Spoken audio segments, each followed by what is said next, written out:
यदि द्रव्य के क्षेत्र को हमें बदलना है तो द्रव्य को क्षेत्र की अपेक्षा तोड़ना पड़ेगा, और यदि काल बदलना है तो हमें काल की तरफ से तोड़ना पड़ेगा।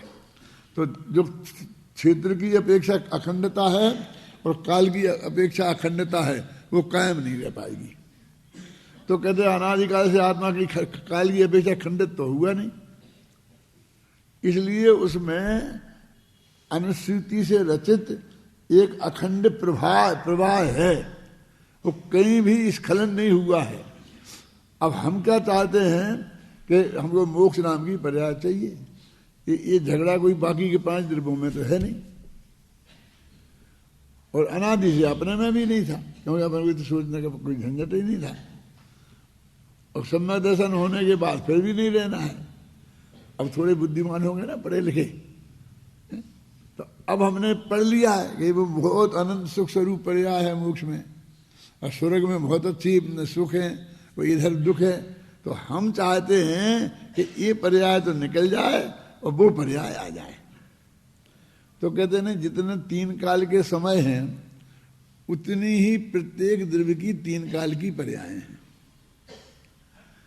तो कभी ऐसा जैसे क्षेत्र में नहीं हुआ ना कि एक प्रदेश में 2 प्रदेश भी नहीं हुए और एक कोई प्रदेश खाली नहीं रहा, तो काल की एक भी समय खाली नहीं रहना चाहिए और एक भी पर्याय नहीं बढ़ना चाहिए, माने दोनों बराबर बराबर होंगे। ऐसे होटल जैसी व्यवस्था नहीं है कि हमने बारातियों को ठहराया तो जितने कमरे बुक किए थे उसमें एक बाराती बचा रहा, तो कहा 2-2 ठहरा दो, तो 2-2 ठहराए तो एक कमरा बचा रहा। तो ऐसा 2 नहीं ठहर सकते हैं, मेरा मतलब कहने का। तो अब तुम जो भी पर्याय जहां से हटा करके जहां लाना चाहते हो, नहीं तो कहीं से ला नहीं सकते। तो हमारे भविष्य में जो मोक्ष नाम की पर्याय है, हम उसे तोड़ के अभी यहाँ लाना चाहते हैं। तो यहाँ पे जो पर्याय मौजूद है वो कहाँ जाएगी, एक समस्या है। एक तो 2 कट लग जाएंगे, एक जहां से उसे तोड़ के लाओगे एक कट तो वहां लग गया, और एक यहाँ की पर्याय को हटाओगे उसे लगाओगे दूसरा कट यहाँ लग गया, तो द्रव्य के 3 टुकड़े हो गए काल की अपेक्षा, अखंड नहीं रहा। अब इससे भी काम नहीं चलता है। वो रहीम ने दोहा लिखा ना कि रहीमन डोरा प्रेम का मत तोड़ो चटकाए, और टूटे ते फिर ना जुड़े, और जुड़े गांठ पड़ जाए। फिर अपने आत्मा में गांठ पड़ जाएगी, ये तो जुड़ेगा ही नहीं, वो जोड़ोगे तो उसमें गांठ पड़ जाएगी। वस्तुस्थिति तो एक बार न टूटना है न जुड़ना है। अब ये कहते हैं कि वो तो ठीक है, अब मोक्ष में जाने के बाद जो अनंत सुख वाली पर्याय थी ना, उसके बाद अनंत काल तक जो पर्याय आने वाली हैं वो सब अनंत सुख रूप ही आने वाली हैं। अभी हमारे यहाँ क्या है, अभी जो पर्याय है और यहाँ से जो मोक्ष तक जाने की पर्याय हैं जिनको हम अवॉइड करना चाहते हैं, ये दुख ही दुख रूप पर्याय हैं। तो इन्हें कहाँ ले जाओगे फिर? तुमने यहाँ ला करके उसे तो शुरू कर दिया, तो ये कहाँ जाएंगी? तो फिर इन्हें मोक्ष में ले जाओगे, इन्हें आगे जोड़ना पड़ेगा। क्यों? जैसे पैर में की नसें निकाल के हाथ में लगा डाल देते हैं डॉक्टर लोग, क्या करोगे? तो या तो मोक्ष में दुख हो जाएगा और मोक्ष की पर्याय इधर आ जाएंगी, तो ये संभव नहीं है। मतलब वो पर्यायों को यहाँ लाना या यहाँ की पर्याय को वहाँ ले जाना बिल्कुल संभव नहीं है। वो जुदी जुदी हैं, तो हमारे दिमाग में जो जुदापन इतना हावी हो गया कि हम समझते हैं चाहे जो को चाहे जहाँ ले जाएंगे, चाहे जहाँ कर देंगे। फिर कहते हम काय बोले जाएंगे, दुख रूप पर्याय मुश्किल से तो इनसे छुटकारा मिला, इनको कुएं में डाल देंगे हम इनको नाश नहीं कर देंगे। ये समझता है, खेल समझता है। तो वो कहते हैं कि आत्मा उतनी लंबाई छोटी हो जाएगी, फिर वो अनादि अनंत नहीं रहेगा। एक रस्सी का ये बीच का हिस्सा आपने के साथ एक जर्जर हो गया है, इसको निकाल के फेंक दो और जो साबित है उसे जोड़ दो, तो रस्सी की लंबाई तो कम होगी ना।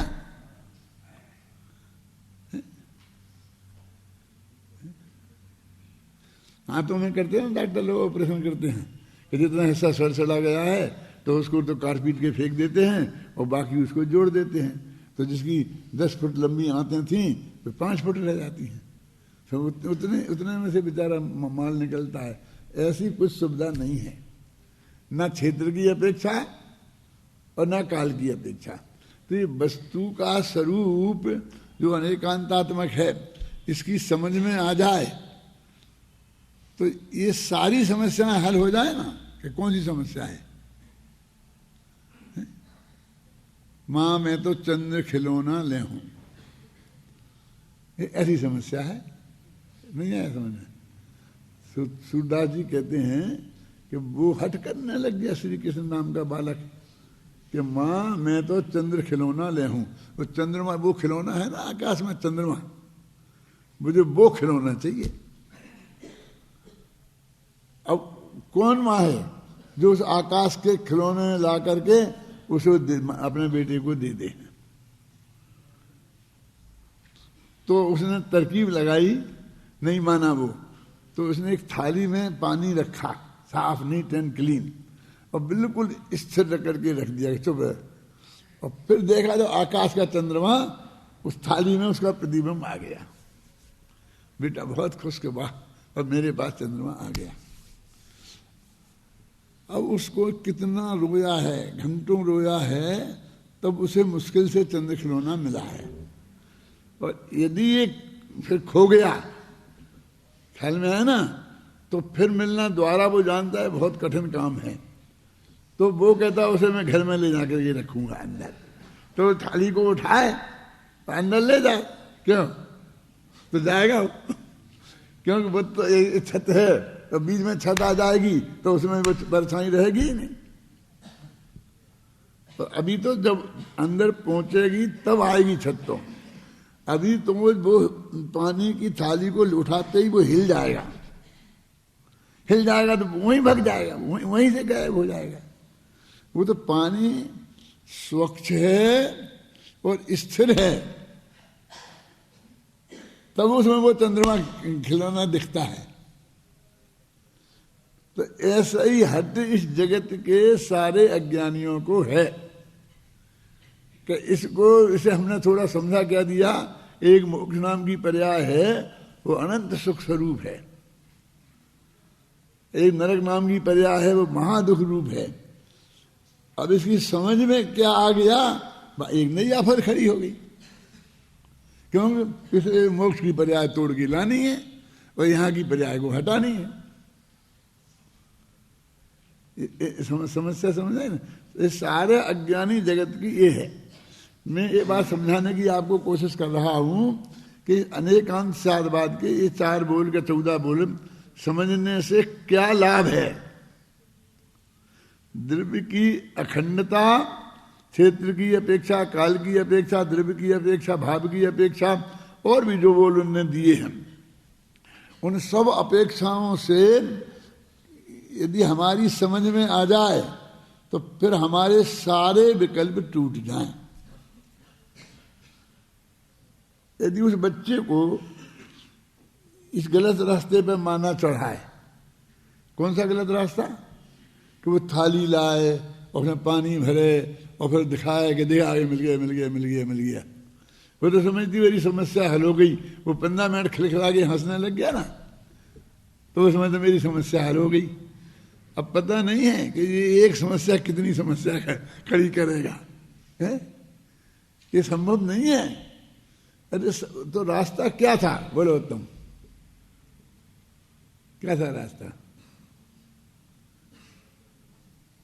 एकमात्र रास्ता ये था कि चाहे वो बच्चा हो, चाहे बुढ़ा हो, चाहे जवान हो, उसको ये समझाया जाता कि वो चंद्रमा यहाँ से बहुत दूर है, वो कोई हमारे आज्ञा की बात नहीं है, हम उसे ला सकें ऐसा नहीं, भगवान भी नहीं ला सकते, कोई जगत में ऐसा वस्तु की व्यवस्था ही नहीं है कि भगवान से कहते भगवान ला देंगे। अब तुमने पहले उसे जहर भरा कि भगवान सब कर सकते हैं। इस सिनेमा में दिखा दिखा करके वो एक कौन से स्पाइडरमैन बोलते क्या बोलते बहुत शक्तिशाली कोई एक आदमी बताते हैं कि वो दुनिया के सारे काम करके ला सकता है, और उनके दिमाग में घुसेड़ते हैं कि एक ऐसा दवाई है कि दुनिया में सब काम कर सकता है। वो कहता उससे करा दो। अरे वो तो इतना सागत वाला कोई आदमी है, वो फिर वो तेरी आज्ञा में और मेरी आज्ञा में है क्या? अब उसके दिमाग में घुसी हुई है कि वो ताकतवर है, सब कुछ कर सकता है, और बस मुझे कहना और मम्मी को तो कहना है, बस मम्मी ने कहा और हो गया, बस खत्म। क्योंकि उससे अपनी माँ से बड़ा इस जगत में कोई दिखता ही नहीं है, सारी करता धरता सब जगत की वही है। यानी ये जो अज्ञान उसके दिमाग में घुस गया है कि ये मेरी माँ नाम की जो प्राणी है ये दुनिया की सब चीजें लाकर मुझे दे सकती है। आखिरकार एक ही बात समझानी पड़ेगी क्या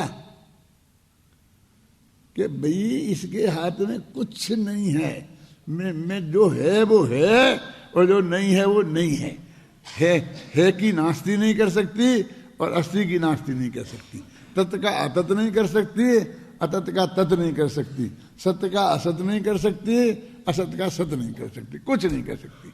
जो एकता है उसको अनेक नहीं कर सकती, अनेकता है वो दोनों चीजें वस्तु के स्वभाव में है, और स्वभावो अतर्क गोचरावो ऐसी क्यों है कि इसमें कोई तर्क नहीं होता। बस ये अग्नि गर्म है जगत में, पानी ठंडा है, पानी को अग्नि पे डालो तो अग्नि बुझ जाती है, यदि बीच में एक बर्तन आ जाए तो वो अग्नि पानी को जला डालती है, तो ऐसा है, बस खत्म बस खत्म।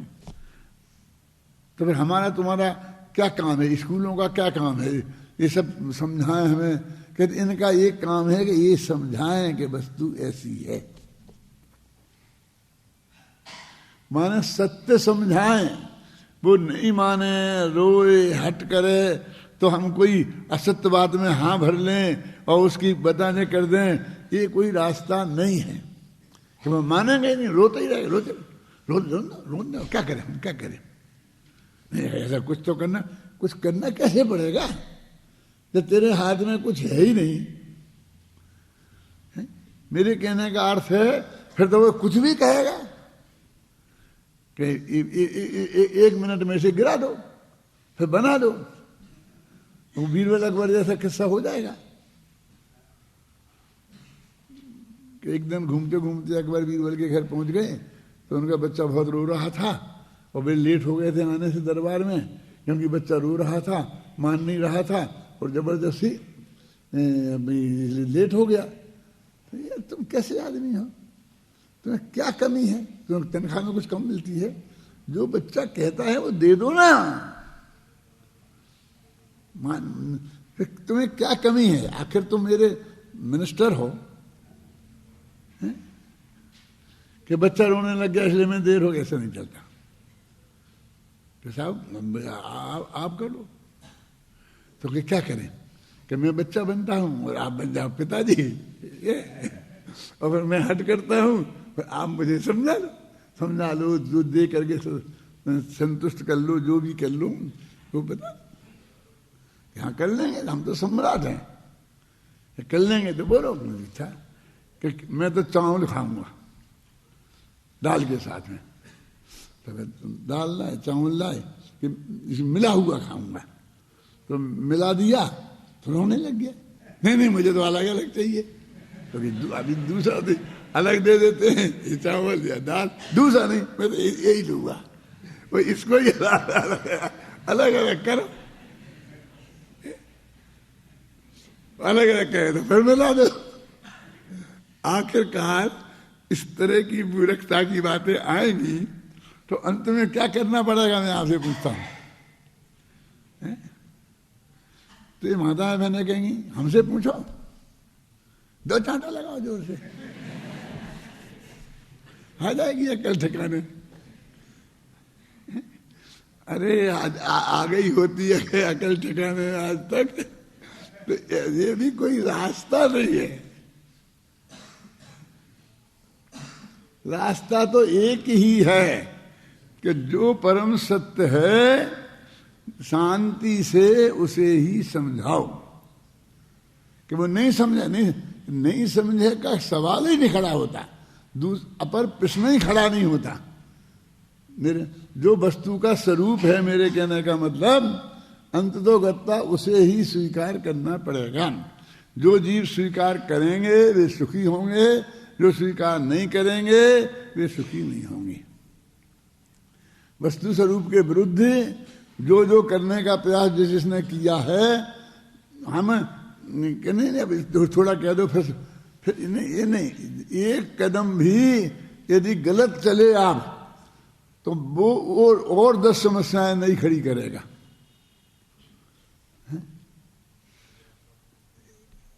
अनंत भगवान भी अनंत वीर के धनी, लेकिन एक पुद्गल परमाणु को यहां से वहां नहीं कर सकते। एक समय को चेंज करके यहां से वहां पर्याय को नहीं कर सकते। एक काले बाल को सफेद नहीं कर सकते, ये सफेद बाल को काला नहीं कर सकते। सारे तीर्थंकर सिद्धशिला में बैठे जो मोक्ष में चले गए ना, वे सब मिलके ये परम सत्य वस्तु का स्वरूप है। इस परम सत्य वस्तु के स्वरूप को स्वीकार करने के अलावा कोई रास्ता नहीं है। पहले हमारे दिमाग में तो ये बैठना चाहिए, नहीं, पहले तो ऐसे ही समझाया जाता है, फिर बाद में जब वो बड़ा हो जाता है तब ऐसा समझाया जाता है। ये जो हमने रास्ते अलग अलग बना लिए हैं ना, बस यही सबसे बड़ी खराब हुआ है। अब उन्होंने इतना बड़ा कूड़ा इकट्ठा कर दिया है, कैसा कि हमारे पंडितों ने कि भाई कि ये तो ये वहां जा रहा है मस्जिद में, भगवान उन्हें अल्लाह ऐसा कर देता है, वैसा ये कर देता है, तो अब क्या करो। तो रास्ता तो इधर समझाते कि कोई कुछ नहीं करता, कर ही नहीं सकता। हमने क्या अख्तियार किया, अरे अपने महावीर है, जो अल्लाह कर सकता अपने महावीर नहीं कर सकते, क्या कम है क्या कर ये करता है जिनके। चलो अबे लब्बल लगाया कि सब उनका कर दिया था, श्रीपाल का, फलाने का, यहाँ का, और फिर 2-4 उदाहरण दे दुआ करके खूब उसको जहर भरा कि अब कर करके अब कहते करो, और भगवान नहीं करता है तो वो मूर्तियां तोड़ता है। फिर वो तो क्यों नहीं करता है जी? यानी पहले तो कहते ये समझा दो, जिन्होंने ने भी, सब पंडितों ने मिलके, महाराजों ने मिलके ये समाज को समझा दिया कि हमारे भगवान सब कुछ करते हैं, सब कर देंगे, ऐसा है, ये मांगो, फलाना विधान करो तो ये हो जाएगा, फलाना करो तो ये हो जाएगा। अब इतना जहर भर दिया और भरे जा रहे, क्या करे वो ये। तो वो कहते ये वस्तु का स्वरूप है, हमको परम सत्य बात समझनी पड़ेगी कि अब क्या है परम सत्य बात यहां कि ये अनंत गे हैं जगत में, वे ज्ञान में झलकेंगे, दुनिया की कोई ताकत नहीं है कि उन्हें ज्ञान में झलकने से रोक दें।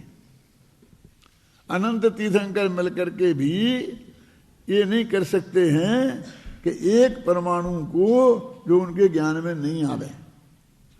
वो जो सुमेर पर्वत के अंदर में सोना लगा है बिल्कुल शुद्ध, अंदर भीतर है सोना, वो सब अरहंतों सिद्धों के ज्ञान में 24 घंटे आ रहा है। तो उसे देख देख के हमारे मुंह में पानी भर जाता है। देखो उस सोने को ज्ञान में आने से तुम रोक नहीं सकते और उसे जिंदगी में कभी निकाल नहीं सकते। सब अरहंत सिद्ध मिलकर के कि तुम ऐसे भगवान बताओगे कि वो कुछ नहीं कर सकते हैं कि हाँ ऐसे ही भगवान तो ऐसे ही हैं, सभी भगवान ऐसे ही हैं, हम अपने भी और उनके भी यदि हैं कि तो यदि वो भगवान हैं और वस्तु है तो वस्तु स्वरूप तो ऐसा ही है। अब जितना जितना तुम्हें ठोकना हो उल्टी सीधी बातें तो ठोक लो, कर लो, जितना अज्ञान खड़ा करना हो उतना कर लो, बस खत्म। और तो क्या कर सकते हैं। देखो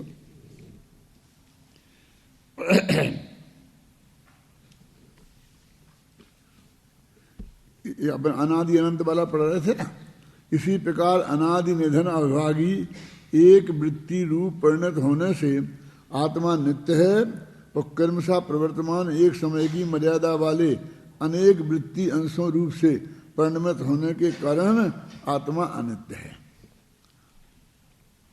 इस प्रकार ज्ञान मात्र आत्म वस्तु में तत्पना अतत्पना एकपना अनेकपना सत्वपना असत्वपना नित्यपना अनित्यपना आदि परस्पर विरोधी प्रतीत होने वाली दो दो शक्तियां धर्म स्वयं प्रकाशित होती हैं, इसलिए अनेकांत ही स्वयं ही प्रकाशित होता है। तुम्हें क्या करना है? वो तो स्वयं वस्तु चिल्ला चिल्ला के कह रही है कि मैं ये हूं, कि साहब मैं कैसे समझाऊं इसे कि अग्नि गर्म है। अब तेरे मूर्ख क्या करें, वह अग्नि चिल्ला चिल्ला के बता रही है कि मैं गर्म हूं। ये क्या कह रहे हो? वस्तु स्वरूप अपने अनेकांत पने को स्वयं ही प्रकाशित कर रहा है, ये कह रहे। तो ये क्या करना है? कुछ नहीं, सिर्फ उधर को ध्यान दिलाना है और जाएगा उसका ध्यान, वो भाग्य होगा, उसकी काल अवधि आएगी तो जब समझ जाएगा, नहीं आएगी जब तक नहीं समझेगा। तो ये मैं समझा दूंगा, इस अभिमान को तुम छोड़ दे। अब कहते हैं, हम सब विद्वान अभी ऐसा भी कहते हैं, समझाने से समझ में नहीं आता, समझने से समझ में आता है।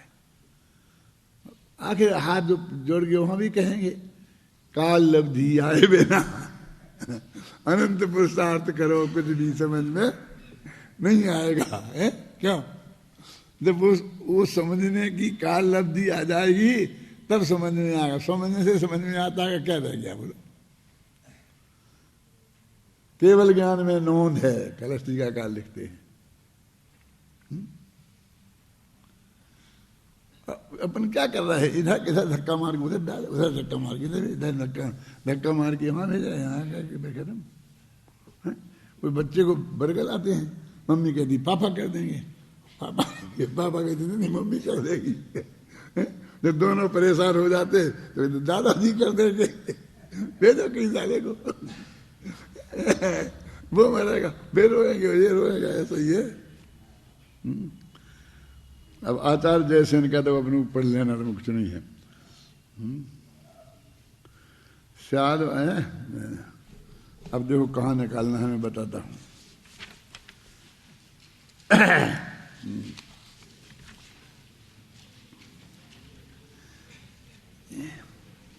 इसमें और इसमें जो तुम्हारा ये है ना, इसमें एक अंतर है, वो मैंने बहुत माथा मारा था तब वो ऐसा किया है कि इसमें तो क्या है कि पूरे गद्य के 14 बोल एक साथ हैं और फिर पद्य के 14 बोल एक साथ हैं। अब मैंने इसमें क्या किया है कि पहले गद्य के 2 बोल समझाए, फिर उन्हीं के साथ पद्य निपटा दिया, क्योंकि वही बात उन पद्यों में कही है जो गद्य में कही है। अब भी उन्हें अलग पढ़ेंगे तो फिर दूसरा समय साथ फिर शुरू हो जाएगा अलग। अंदर समझ में आया कि नहीं आया? किसी की समझ में नहीं आता क्या किया, कैसे किया, क्या किया। क्या कहा मैंने? बोलो भाई, खड़े हो। ये जो गद्य और पद्य दोनों है ना, वही बात गद्य में कही है, वही पद्य में, लेकिन इसमें 14 गद्य में अलग कह दी, फिर 14 पद्य अलग लिख दिए। मैंने कहा ये 2-2 को जोड़े से नित्य अनित्य का गद्य ने जो समझाया था वो, और नित्य अनित्य वाला छंद भी वहीं।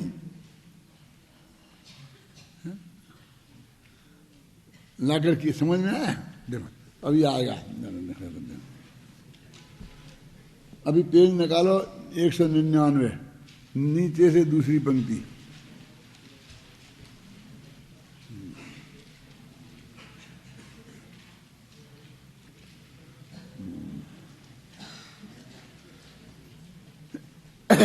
इसके ऊपर के हम 2 पहले पढ़ लेते हैं कि इसमें जो निष्कर्ष, मतलब अपन ने बीच में जो कोटेशन दी है ना गुरुदेव की, जयसेन की वगैरह की, उनको अपन सब छोड़ रहे हैं। फिर अब निष्कर्ष ये है कि कि तत् और अतत, एक और अनेक, सत और असत, नित्य और अनित्य, यद्यपि ये सभी धर्म परस्पर विरोधी प्रतीत होते हैं पर वस्तुतः परस्पर विरोधी हैं नहीं। अब यदि जी परस्पर विरोधी होते तो एक अलग समस्या थी, ख्याल में आई ना। अब मालूम पड़ते हैं कि विरोधी हैं और हैं नहीं, तो अब तो सिर्फ वो मालूम पड़ने का इंतजाम करना है। माने इसमें हमें कुछ नहीं करना, कुछ नहीं है, करने की समस्या नहीं है।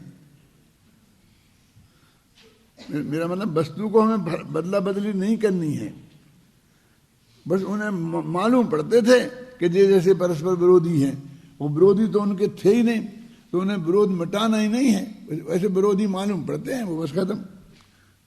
क्योंकि वस्तु में एक साथ ही रहते हैं, अब एक साथ रहते हैं तो विरोधी कैसे होंगे? सहज हैं, पर मतलब सहजता से रहते हुए, जबरदस्ती नहीं रहते हैं, आत्मा के स्वभाव हैं और आत्मा में स्वाभाविक रूप से ही रहते हैं। यद्यपि ये सभी धर्म एक ही वस्तु में एक साथ ही रहते हैं, तथापि इनको जानने या कहने में अपेक्षा लगाना अत्यंत आवश्यक है। तो उसके बिना फिर वो अज्ञान फैलता है, क्योंकि अपेक्षा लगाए बिना ना तो इन्हें समझा ही जा सकता है और ना समझा जा सकता है और ना समझाया जा सकता, और ना कहा जा सकता, लिखा है ना, समझाने के लिए कहना पड़ता है। तो ये समझना, समझ अपेक्षा लगाओगे तो काम होगा। अब आगे आत्मख्याति टीका में आत्मा के संदर्भ में उक्त स्यादवाद ही को ही शंका समाधान द्वारा विस्तार से स्पष्ट करते हैं। अब वो जो अपन ने इतना स्यादवाद समझाया, अब उसमें भी कुछ प्रश्नोत्तर करते हैं। ननु यदि यहाँ से और प्रसिद्धयति संस्कृत में टीका है ना, वो इतना हिस्से को अपना पढ़ रहे हैं जी। यदि ज्ञान मात्रता होने पर भी आत्मा के अनेकांत स्वयमेव प्रकाशित होता है, तो फिर अरहंत भगवान उसके साधन के रूप में अनेकांत माने स्यादवाद का उपदेश क्यों देते हैं? ये क्योंकि तुम अपने आप ही वस्तु प्रकाशित है अपने, तो फिर अरहंत भगवान ने इतनी मेहनत क्यों की समूचन में बैठ करके और वहां से लेकर के और आज तक आचार्य सबसे विवादित चला आ रहा है ना। ये सबसे बड़ी समस्या है कि अग्नि गर्म है, अब वो खुद ही प्रकाशित तो गर्म है, गर्म है सिर्फ अपने को सिद्ध कर रही, तो इतना पंडित का है वो समझा रहे हैं कि अग्नि गर्म है, अग्नि गर्म है, अग्नि गर्म है ना।